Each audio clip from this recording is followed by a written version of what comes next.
ಜೀವನದ ಆದರ್ಶಗಳು ಮತ್ತು ಮೌಲ್ಯಗಳನ್ನು ಹೇಳಿಕೊಡಬೇಕಾದಂತಹ ಶಿಕ್ಷಕರೇ ವಿದ್ಯಾರ್ಥಿಗಳಿಗೆ ಡ್ರಗ್ಸ್ ಸಪ್ಲೈ ಮಾಡಿದ್ರೆ ಹೇಗಿರುತ್ತೆ?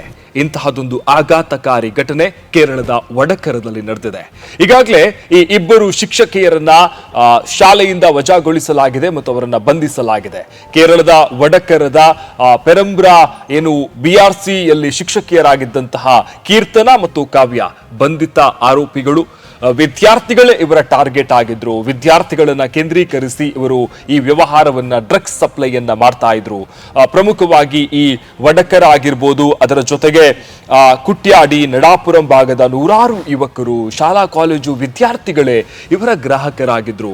QR ಕೋಡ್ ಅನ್ನ ಬಳಸಿಕೊಂಡು ಹಣವನ್ನ ಪಾವತಿ ಮಾಡಿಸಿಕೊಂಡು ಆ ಬಳಿಕ ಅವರಿಗೆ ಲೊಕೇಶನ್ ಅನ್ನ ಕಳಿಸ್ತಾ ಇದ್ರು. ಈ ಭಾಗಕ್ಕೆ ನಾವು ಡ್ರಗ್ಸ್ ಅನ್ನ ಸಪ್ಲೈ ಮಾಡ್ತೇವೆ, ಕಳುಹಿಸಿಕೊಡ್ತೇವೆ ಅನ್ನುವಂತಹ ವಿಚಾರ ಮತ್ತು ಇಂತಹದೊಂದು ಜಾಲವನ್ನ ಬಹಳ ವ್ಯವಸ್ಥಿತವಾಗಿ ನಡೆಸ್ತಾ ಇದ್ರು.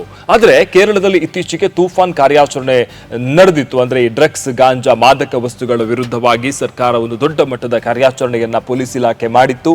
ಈ ಕಾರ್ಯಾಚರಣೆಯ ಸಂದರ್ಭ ಸಫಾನ್ ಅನ್ನುವಂತಹ ವ್ಯಕ್ತಿಯನ್ನ ಪೊಲೀಸರು ಬಂಧಿಸ್ತಾರೆ.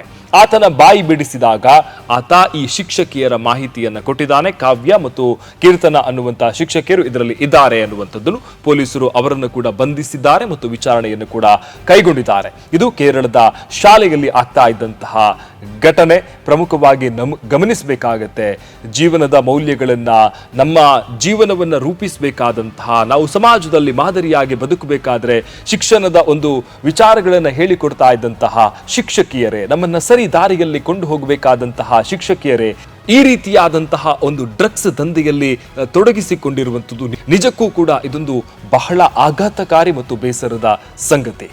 ಸದ್ಯ ಇಬ್ಬರು ಶಿಕ್ಷಕಿಯರನ್ನು ಕೂಡ ಬಂಧಿಸಲಾಗಿದೆ ಮತ್ತು ಅವರನ್ನ ಕೆಲಸದಿಂದ ಕೂಡ ವಜಾಗೊಳಿಸಲಾಗಿದೆ.